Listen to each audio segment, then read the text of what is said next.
मुमुक्षूणां हितार्थाय तत्त्वबोधो विधीयते.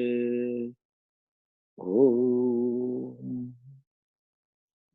Last time we were discussing about Shraddha. The question was Shraddha ki drushi. What can be called as Shraddha? The answer was Guru Vedanta Vakya Adishu Vishwasaha. Vishwasa means trust or faith in Shastra, in Guru, and other thing, etc. Guru statement, etc. We saw why the Shraddha is necessary. Before we go to that, first of all, we discussed the Shastra is a pramanam. It's a means of knowledge. And the very definition of the means of knowledge is that which cannot be verified or negated by any other means. The knowledge given by a given means of knowledge cannot be verified or nullified or defied by any other means of knowledge. Like when the eyes are the pramanam for color and the form, when the eyes show you something which is round in the form, you cannot verify with the ears or nose, much less you can deny, no, I rub with my ears and it seems it is not round, it is square, etc. So it is a swatantra pramanam. Pramanam is always independent. So here, Shastra is a pramanam. It is not a statement of promise. Okay? It is not like Shastra says that you will go to heaven, or Shastra says that you will become Ananda. Then you listen to my words and meditate for some time, then you will become Ananda. No. It is a statement of fact. Not though the word realization is used, something to be realized, but it is not in that sense, what we think so. Shastra reveals the vastu which is existing and it reveals its nature. Okay. That being a case, we need to surrender to the means of knowledge. What is a means of, why we need to surrender to means of knowledge? I gave you the example. Suppose I show you some piece here right in front of you and ask you, what color is it? Then you will naturally, eyes will show you that this is a black color. But suppose I say, no, this is not black, this is red. Even when I say red, you don't trust the red statement. However, Shraddha you may have upon me, but you tend to believe, you tend to surrender your free will to your eyes, not to me. So that is called surrendering. You believe, you trust what I shows is true, not what my ears tell me. Ears may show you, tell you that Swamiji says it is white or red or something, but then you trust your eyes. That is called surrendering to the pramanam. So here also, Shastra says something, and which is contradicted by buddhi.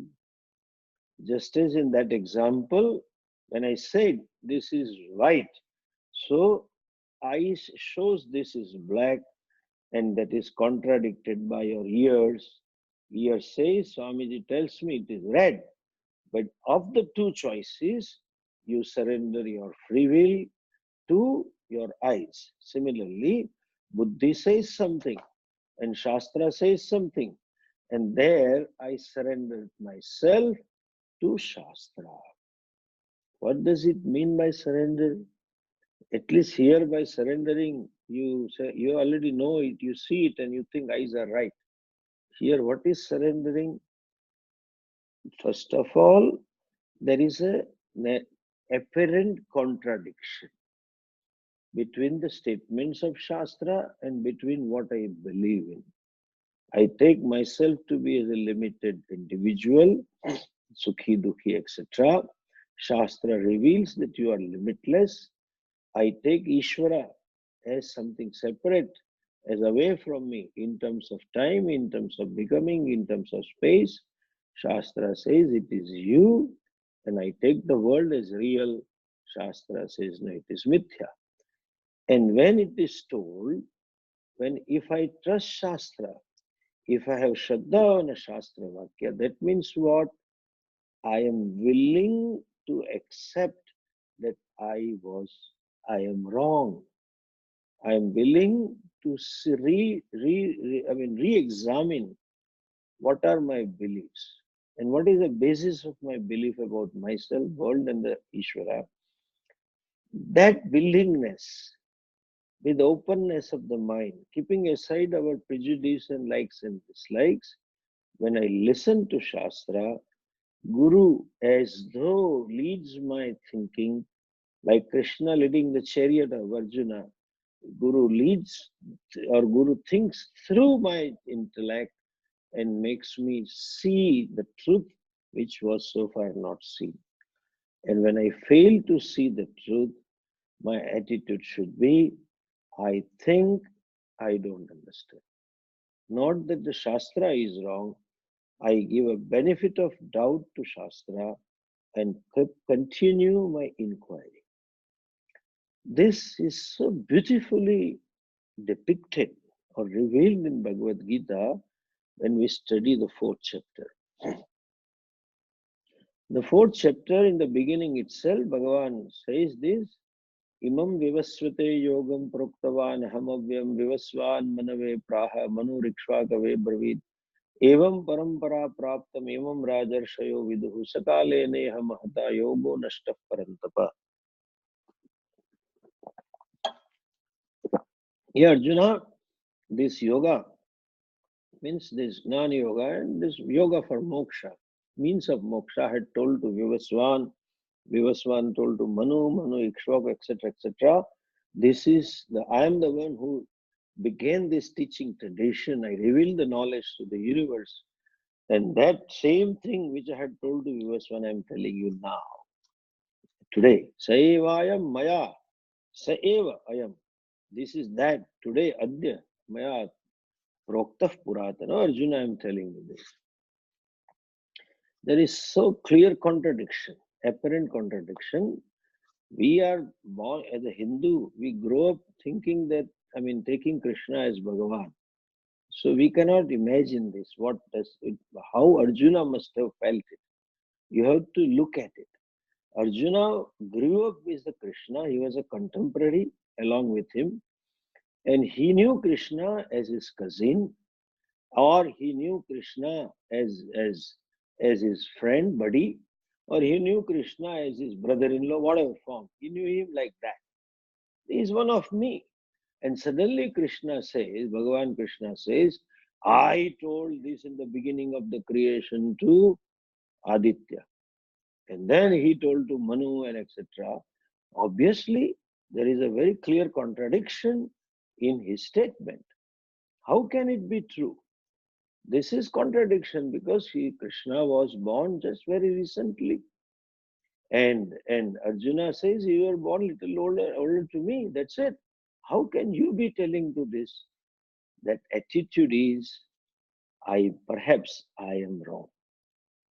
He doesn't just dismiss Lord Krishna saying, hey, come on, don't kid me, Krishna, don't tell lies, etc. He never said so. He said, how do I understand that you told at the beginning, Katham aham vijaniyam tvamadau proktavani. He didn't gulp it down also saying, yeah, you told you must be Bhagavan. No. At the same time, he didn't, how can it be possible? Come on, don't kid me like that. No, neither of the statement. He says, when you are saying that, that means it must be true, but I need to see the truth of the statement. I need to understand that statement. Please explain it further. so that I can see the truth behind this apparently contradictory statement. I only told in the beginning that the obtaining I of in front of Arjuna is Krishna, Lord, though we call it Lord Krishna, but son of Vasudeva Devaki, born on Gokulashtami, and when he was born, already Mathura and Nandagaon was there, at least the creation was there. How can he be the one who told at the beginning of the creation? Similarly, there is a very clear to us a contradiction which is apparent. What is contradiction? Shastra says, Tat Tvam Asi. You know, this that you are Ishvara. That this equation, that Tat is equal to Tvam, can be understood only when we inquire the real nature of Tat and real nature of Tvam. I need to see, I need to understand who am I in my, you can say this is not so good a word, but what is my true nature? What is the self? And who is Ishvara? What is the nature of Ishvara? When these two padas are understood, then equation is, then I can see that the equation is true. I need to look at my self-identity, self-notion. I need to look at about the notion about Ishvara or Swarupa of Ishvara. And Shastra does accept these limitations. Shastra does accept this Vyavaharika Jiva. But then it goes a step beyond, saying that Swarupataha, by nature, you are consciousness. This is incidental Swarupa, and to see this, you need a Shraddha to begin with, to start an inquiry into it, to start listening into it, until one realizes, one sees the fact, Shraddha is necessary. Secondly, Guru Shraddha is also necessary. Because, as we said, the words of the Shastras needs to be handled properly.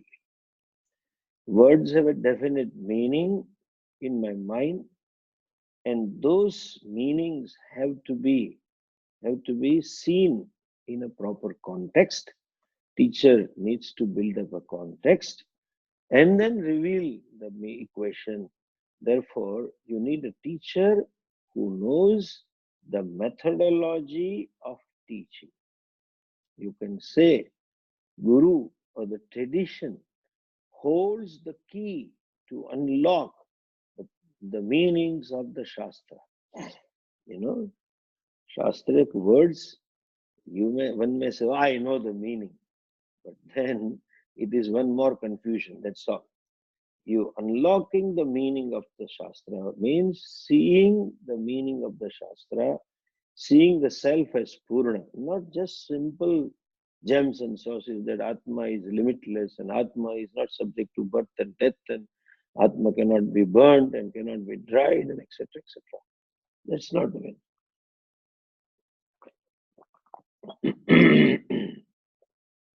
So we need a teacher. More so, as we said last time, the very inquiry, the very status of myself being a seeker implies the denial of a sort on my part. I seek something which I don't have. Whereas the fact is, what you are seeking is not only you don't have, but it is you yourself. So there is a self-denial, there is a self-negation, there is a self non-acceptance that you start an inquiry. I'm looking for the nature, I'm trying to see the self. Which self? Which is self-evident, which is you, which is not subject to birth and death.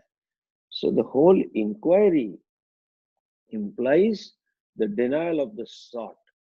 In simple words, when I search for total happiness, search for total peace, that implies a conclusion on my part that I am not having peace with me. I am in pieces, not at peace. I am not happy, I am dukhi, therefore I look for sukha, etc. That being a case, someone outside only need to tell me, am I building up a context that you are that? Exactly like the story of the 10th man. All the boys searching for a 10th person implied that denial of existence of the 10th person amongst them. They took that none of us is the 10th one and therefore kept on searching. That being a case, as long as they keep searching outside, they are never going to find the 10th one because it is you. You need somebody outside, the teacher, to tell, hey, you are the 10th man. But before telling, or she needs to build a context. So, Guru is equally necessary. More so, human mind is very, very complex. Very complex. And the process of growing up is such that you pick up lots of emotional baggages, lots of complexes, lots of notions, lots of prejudices, lots of improper values. The human mind picks it up, and that mind has to be addressed by a teacher, you know. So competent teacher does take into account the complexity of the minds of the student. Teacher does not answer the question. Often teacher answers the questioner. His or her background has has a bearing upon the process of learning also.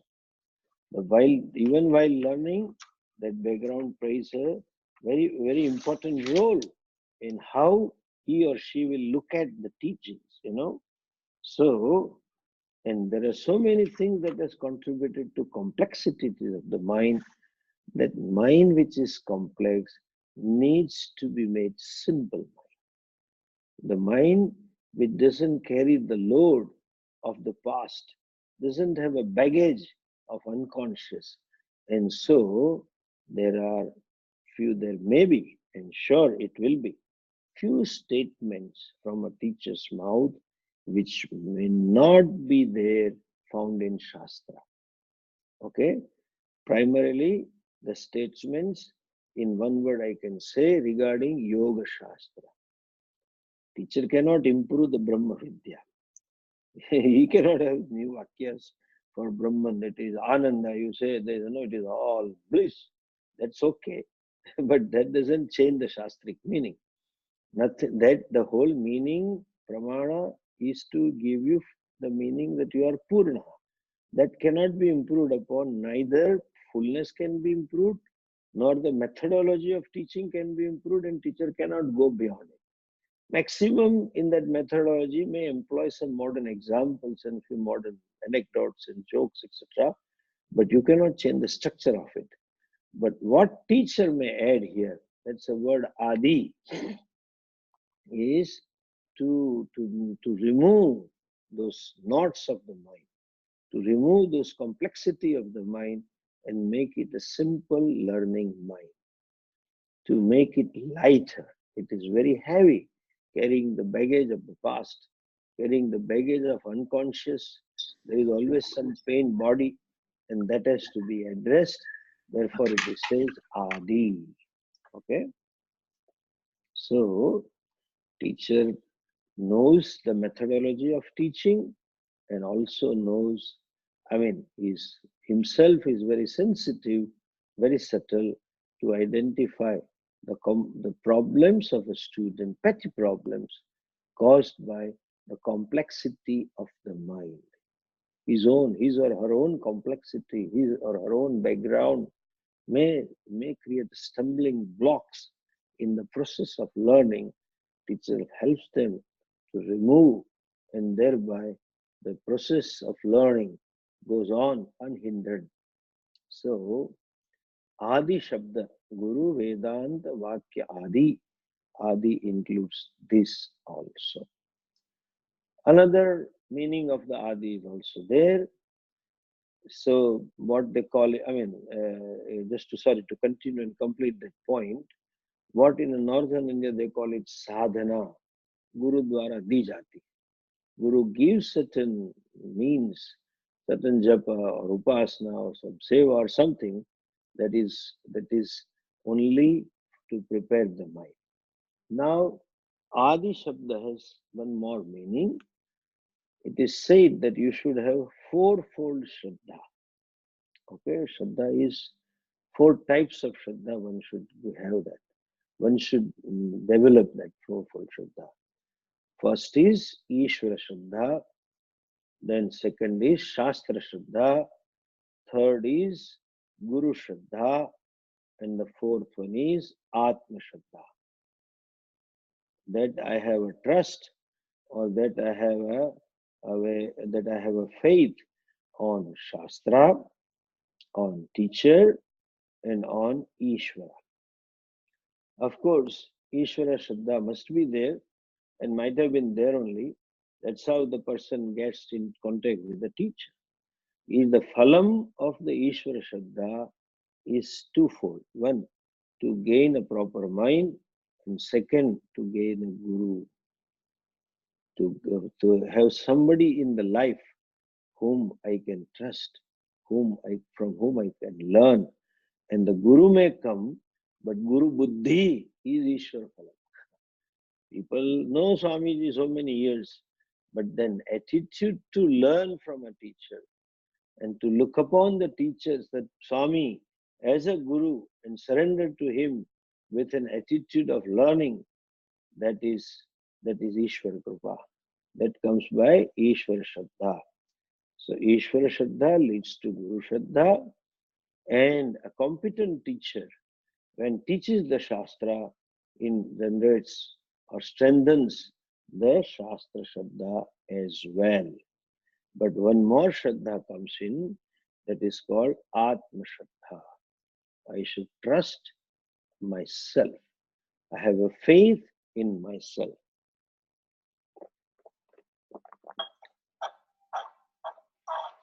There is a human tendency to look down upon oneself, to feel that I am not okay. It's a tendency to have a self-loath, self-condemnation, or self-complaint about that I'm not okay. That is a usual thing. If not, when you study Shastras, when you come in contact with the teacher, you become more introspective.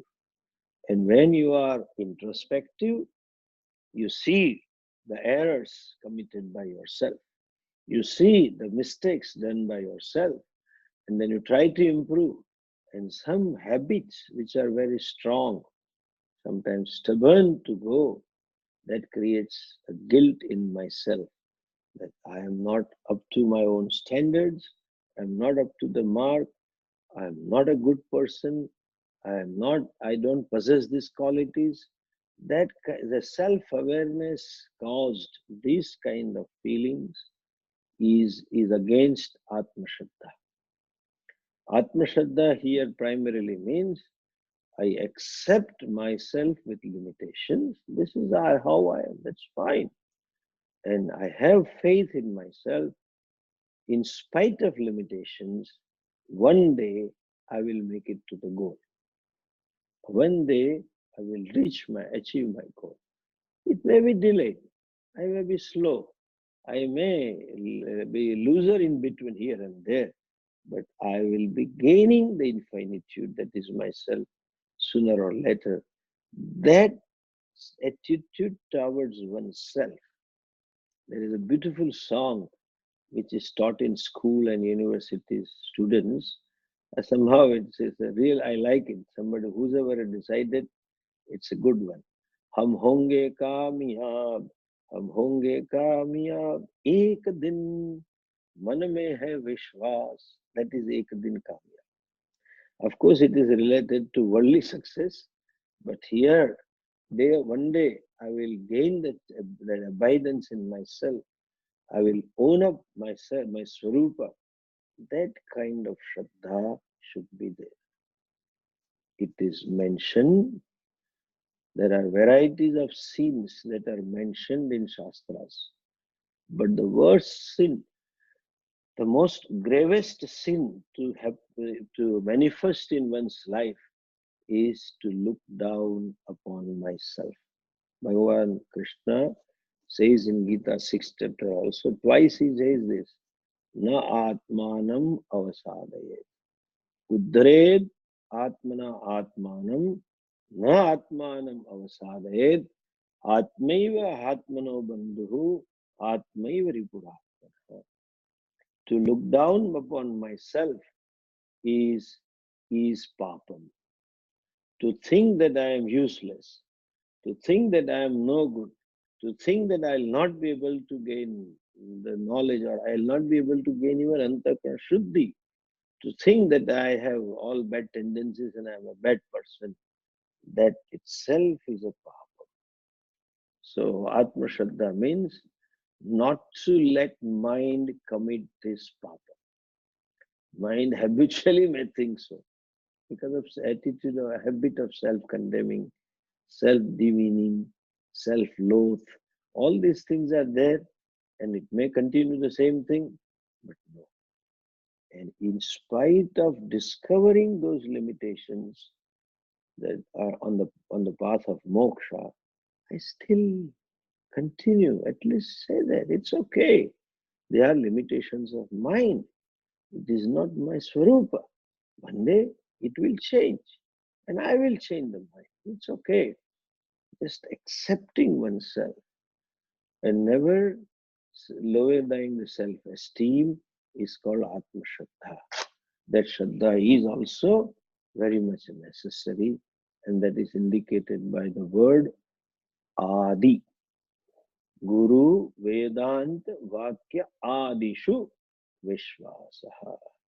Adi means Shraddha upon myself as well. I accept myself as I am, and I am sure that, like I enjoy the grace of the Ishvara. That's how I am led to Vedanta. That's it. That's the greatest balam. I am blessed, or if I use this word, I am the chosen one. Like because Christianity, there are some chosen one. I am chosen one because I got human birth and I have some relatively pure mind. That's why some Vivek Vairagya is there. And that's how I have got a teacher and an opportunity to study. That means I am chosen one. However, I may think that I am not qualified for this. I may think that I may not deserve this. But it's the fact that God knows I deserve. That's why I have been brought over here. I keep working upon my mind. I keep working upon my limitations. And I am sure one day I will cross over. That is called Adi. Guru Vedanta Vakyadishu Vishwasaha Shraddha. And as I said last time, this is a quality that is praised or valued very much in the Shastras. The famous verse of Bhagavad Gita, Shraddhavan Labhate. In that last chapter, Bhagavan says, Agnasya ashraddhanasya samshayatma vinashyati. Ashraddhana vinashyati.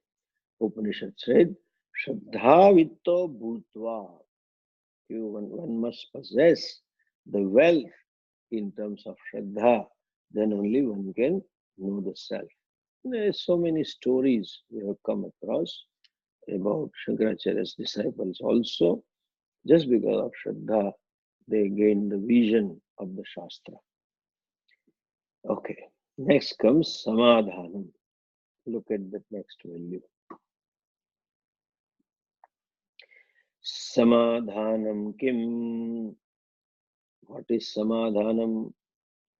चित्त एकाग्रता चित्तस्य एकाग्रता एकाग्र भावः इति समाधानम् means focusing mind on only and only one thing, that is samadhana. I think I may just stop here with this samadhanam.